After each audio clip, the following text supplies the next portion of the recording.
My daughter got married and didn't invite me to her wedding. My husband doesn't like you, he thinks you're pathetic. So I cancelled her honeymoon, sold her house, and cut off all contact with her. I'm Lorena Salazar, I'm 55 years old, and although life hasn't been easy, I always believed it was worth it. I raised my daughter Valeria alone ever since her father abandoned us when she was just 3 years old. It wasn't easy. I worked as a seamstress by day, sewing until my fingers ached, and as a waitress by night, enduring rude customers and endless shifts. I did it all for her, for my Valeria, my pride, my reason for getting up every morning. But today, as I write this, my heart is broken, and I don't know if it will ever heal. It all started a few weeks ago, on a Saturday afternoon. I was at home, looking over some documents. The phone rang, and it was my sister Rosa, the only person I trust completely. Her voice sounded strange, as if she were holding something back. "Lorena, are you sitting down?" she asked. "What's wrong, Rosa?" "You're scaring me," I replied, laying my needle on the fabric. "It's about Valeria. I need you to see something. I'm sending it to you on WhatsApp." My heart skipped a beat. Valeria, my 28-year-old daughter, has always been my world. Since she was little, I did everything to give her what I never had, a good education, pretty clothes, a safe roof over her head. When she told me a year ago that she was going to marry Mauricio, her boyfriend of 3 years, I was so excited I couldn't stop imagining her dressed in white, walking down the aisle. But now, Rosa's tone set my nerves on edge. I opened the message she sent. It was a screenshot from Instagram, a photo that left me breathless. It was Valeria, radiant, in a wedding dress that looked like it was straight out of a magazine. She was smiling, embraced by Mauricio, a tall, elegant man who had always looked at me with a certain coldness. In the background, a luxurious hall was visible, with tables decorated with white flowers and soft lights. But what hurt the most wasn't the beauty of the scene, but what was missing. I wasn't in the photo. I wasn't at my daughter's wedding. "What is this, Rosa?" I said, my voice trembling. "When was this?" Rosa paused as if she struggled to speak. "This was yesterday. Valeria got married. I saw it on one of her friend's Instagram accounts. There's a video, too. I'll send it to you." The video arrived seconds later. I opened it with trembling hands. It was a recording of the ceremony at a luxury hotel that I recognized immediately because Valeria had told me it was her dream venue. There she was, walking down a carpeted aisle with a bouquet of roses in her hands. Mauricio was waiting for her at the end, smiling. But the seats were filled only with strangers. I only recognized Mauricio's parents, an elegant couple who had always treated me with disdain, and a couple of their friends. Not a single familiar face from my side of the family, not my sister Rosa, not my cousins, not me. My daughter had gotten married, and I wasn't invited. I felt like I couldn't breathe. The tears began to roll down my cheeks, but it wasn't just sadness, it was a mix of pain, rage, and confusion. How was this possible? I had given Valeria everything. 6 months ago, she asked me for $20,000 for the wedding. "Mom, it's for the venue, the dress, everything," she told me with that smile that always convinced me. I worked overtime, took out a loan, and even sold some jewelry my mother had left me to raise that money. It was 90% of the wedding cost, according to her. Every time I asked her about the date, she would say, "We haven't decided yet, Mom," or "It's complicated. I'll tell you later." And I, foolishly, believed her. "Rosa, did you know anything about this?" I asked, my voice breaking. "No, Lorena, I swear I didn't. I found out by chance. A friend of Valeria's posted the photo and video, and I thought it was strange you weren't there." I couldn't speak. I hung up the phone and just stared at the screen, playing the video over and over. Every laugh from Valeria, every hug with Mauricio was like a knife in my chest. How could she do this to me? Me, who had sacrificed so much for her. Me, who dreamed of seeing her get married, of being by her side on that special day. And not only did she not invite me, but she had lied to me for months. I didn't sleep that night. I stayed in the living room with the lights off, crying in silence. I remembered every moment of my life with Valeria, when she was a little girl and asked me to tell her bedtime stories, when she hugged me at her college graduation, telling me I was her hero, when she introduced me to Mauricio, and even though he looked at me with a certain arrogance, I thought it was just my imagination. But now, it all made sense. The evasiveness, the excuses, the distance that had grown between us since he came into her life. The next day, with my heart in pieces but determined to know the truth, I called Valeria. She answered on the third try with a cold tone I didn't recognize. "Valeria, why didn't you tell me you got married?" I asked, trying to stay calm. There was a long silence. Then, her voice, without a hint of remorse, "Mom, I didn't invite you because, well, Mauricio and I wanted something intimate. Just his parents and a few close friends."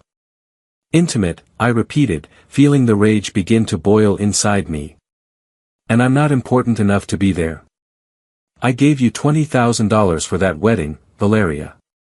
I worked day and night to give it to you." "Oh, Mom, don't be so dramatic," she said, as if she were bored. "Mauricio thought it was better this way. He doesn't like you very much, you know. He says that you're a bit pathetic, that you don't fit into our circle. He didn't want you to feel uncomfortable." The world stopped. Pathetic. The word echoed in my head like a cruel taunt. My own daughter, the child for whom I had given everything, was telling me that her husband considered me an embarrassment.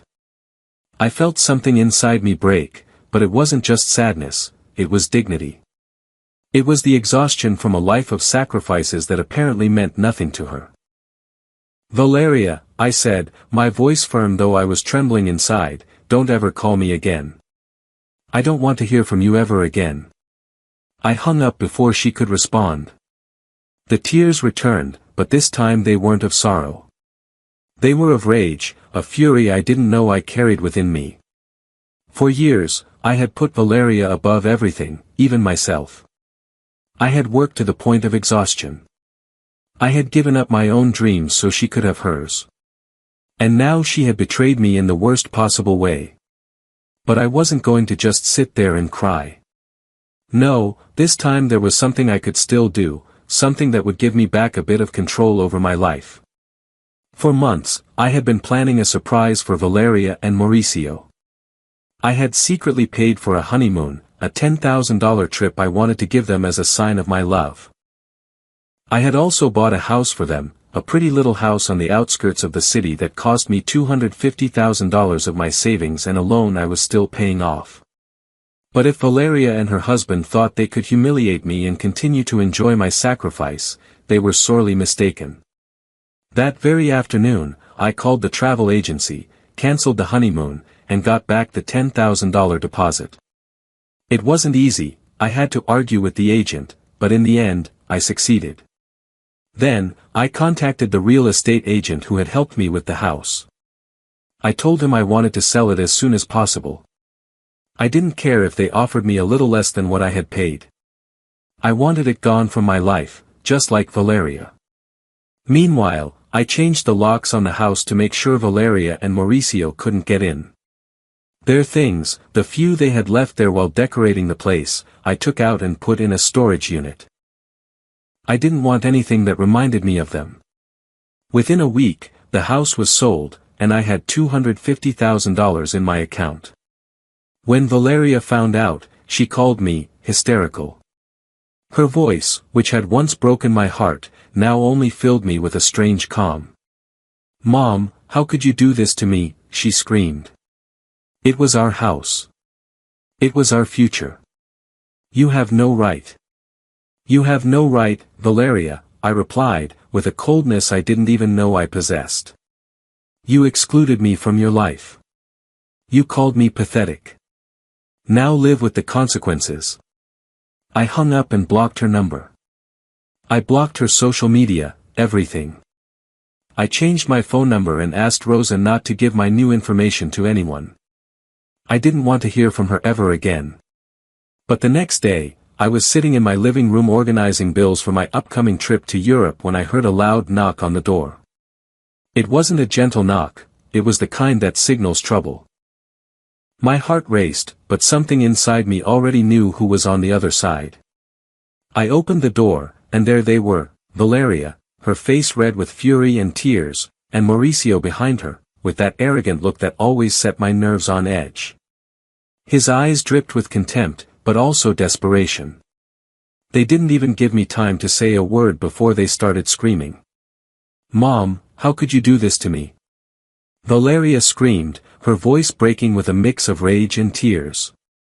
"It was our house, and you sold it as if it meant nothing. You're a wretched woman."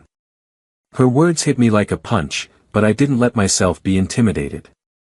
Before I could respond, Mauricio stepped forward, pointing a finger at me as if I were a criminal. "Who do you think you are, Lorena?" he said, almost spitting my name. "That house was ours, we needed it. You had no right to sell it. Do you know how ridiculous you've made us look? Now we're on the street because of you." I just stared at them, feeling the rage build inside me. But it wasn't the blind rage from before, the kind that made me cry in silence. It was a cold, controlled fury, the fury of someone who has finally decided to draw a line. I took a deep breath, crossed my arms, and looked them straight in the eye. First Valeria, then Mauricio. "Wretched, Valeria?" I said with a calm that surprised even me. "Me, wretched? Let's be clear, because it seems you've forgotten everything I've done for you. Since you were a little girl, I worked until I had no strength left. I sewed by day, served tables by night, stayed up late so you could have a clean uniform, books for school, a future. And you repay me by excluding me from your wedding, by lying to me, by letting this man," I pointed at Mauricio, "call me pathetic. And now you come to my house to scream at me. The only pathetic one here is you, who depends on me to have a house to live in." Valeria opened her mouth to respond, but tears overcame her. She stood there trembling, her hands clenched into fists. Mauricio, on the other hand, didn't stay quiet. He took another step toward me, invading my space as if to intimidate me. "Don't you dare talk to my wife like that," he shouted. "You think you're some kind of martyr? Nobody asked you to do anything. That house was a gift, and you sold it out of pure spite. You're a bitter woman, Lorena, and that's why nobody can stand you." That was all I needed to unleash everything I had been holding back. I stepped toward him, not breaking eye contact, and let the words flow out like a river that could no longer be contained. "Bitter? Me?" I said, raising my voice for the first time. "Let's talk about who's pathetic here, Mauricio. You, the great businessman who doesn't have a dollar to his name to buy his own house. The one who depended on a seamstress, on a waitress and me to have a roof over his head with my daughter. Because I bought that house with my sweat, with my savings, with a loan I'm still paying. Me, not you. And the honeymoon, do you know who paid for it? Me, too. $10,000 that I took from my own pocket to give you a gift you never deserved.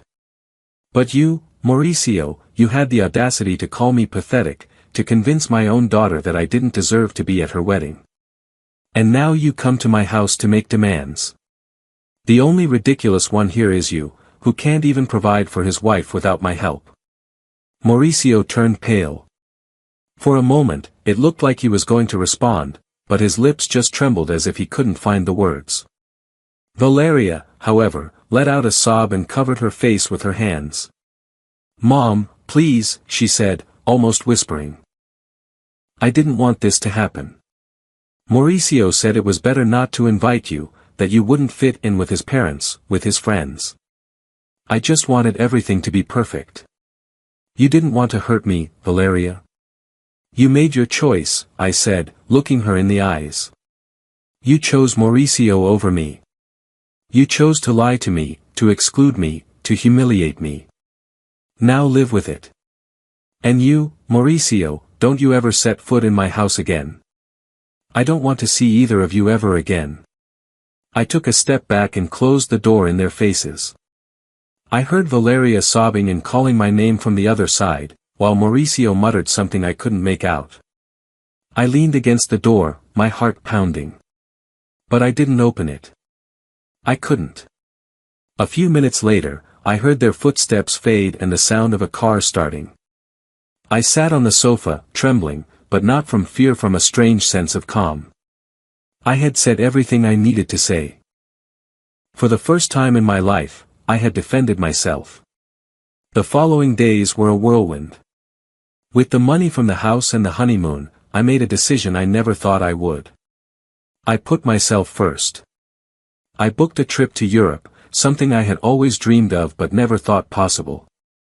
I walked the streets of Paris, visited museums in Florence, and drank coffee in small squares in Rome. Every step I took made me feel freer, more like myself.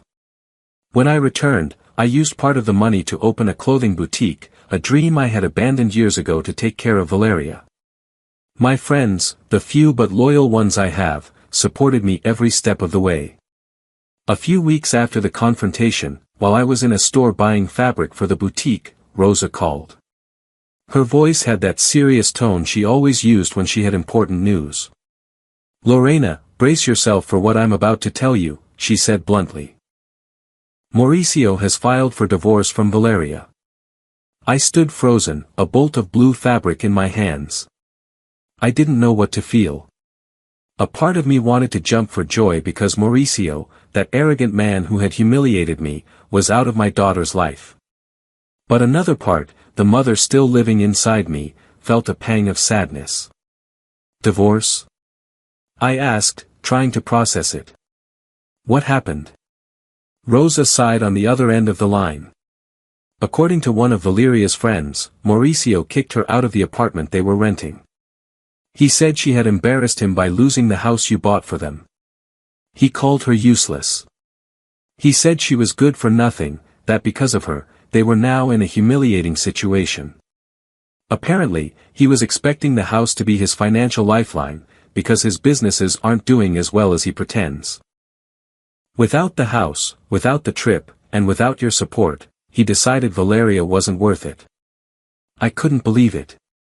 Mauricio, the man who had convinced my daughter to exclude me from her wedding, the one who had called me pathetic, was now abandoning Valeria for the same reason he had scorned me, money. I felt a mix of satisfaction and pain. Satisfaction because the universe seemed to be making Mauricio pay for his arrogance, but pain because my daughter, despite everything, was alone. I pictured her crying, without a place of her own, without the man she had chosen over me. For a moment, my heart softened, but then I remembered her words, her coldness, the way she had lied to me for months. No, I couldn't give in that easily. The news of the divorce had shaken me more than I wanted to admit. I imagined my daughter alone in a borrowed apartment, without the future she had dreamed of with Mauricio. Sometimes I caught myself staring at my phone, wondering if I should write to her, if I should give her a chance. But then I remembered the wedding, the video on Instagram, the words, pathetic and unsophisticated. I reminded myself that I deserved respect, too, that I couldn't keep sacrificing myself for someone who didn't value it. One day, about 3 weeks after the news of the divorce, I was in the boutique organizing fabrics on the counter when I received an email. It was from an address I didn't recognize, but the subject line made my heart leap, "Mom, please, I need to talk to you." It was Valeria. My first impulse was to delete it, as I had done with her previous message, but something stopped me. Maybe it was curiosity, or maybe it was that part of me that still loved her despite everything. I opened the email. "Mom, I know you don't want to hear from me, and I don't blame you. What I did was wrong. I shouldn't have excluded you from my wedding. I shouldn't have lied to you. I shouldn't have let Mauricio talk about you like that. It was all because of him. He convinced me that you were. Well, that you didn't fit into his world. I just wanted him to be happy, but now I see it was a mistake. Mauricio left me, Mom. He said I'm useless, that because of me, we lost the house, the trip, everything. I'm alone, living with a friend, and I don't know what to do. I want to apologize. I really want to fix things with you. Please, give me a chance. Reading those words was like reopening an old wound. I felt sad for Valeria, for the little girl she once was, but I also felt rage. Her apology sounded sincere, but I couldn't ignore that it was only coming now, when Mauricio had abandoned her, when she had nothing. Where was that remorse when she excluded me from her wedding? Where was it when she allowed me to be called pathetic? Still, I couldn't just ignore her. She was my daughter, and even though she had hurt me, a part of me wanted to believe she could change. I replied to the email, but not with promises or soft words. I was clear, direct, as I had learned to be in these last few weeks. Valeria, what you did to me is not easily forgiven. You lied to me, you excluded me, you let your husband humiliate me. If you truly want to fix things, an email and tears are not enough. You have to prove it with actions, not words. But let me be clear, I will not give you a single dollar. Everything I did for you, the $20,000 for your wedding, the house, the honeymoon I gave with love, and you despised it. If you want a relationship with me, it will be on my terms, not yours. Think about it carefully. Sending that email was liberating. I wasn't closing the door completely, but I was setting a clear boundary. I wasn't going to be the mother who runs to rescue her daughter at the first sign of tears. Valeria had to prove she was worth it, that she understood the damage she had caused. Days passed, and I received no reply. A part of me felt relieved, another part disappointed, but I didn't let it stop me. Today, as I write this, I'm in my boutique, surrounded by fabrics and designs. My life isn't perfect, but it's mine. I traveled to Europe, built a business, and reclaimed my dignity. Valeria and I are finding a new path, one where she respects my boundaries and I maintain my freedom. For the first time in years, I feel free not just from the expectations of others, but also from the chains I put on myself. And that, more than anything, is my victory. Subscribe for more daily stories.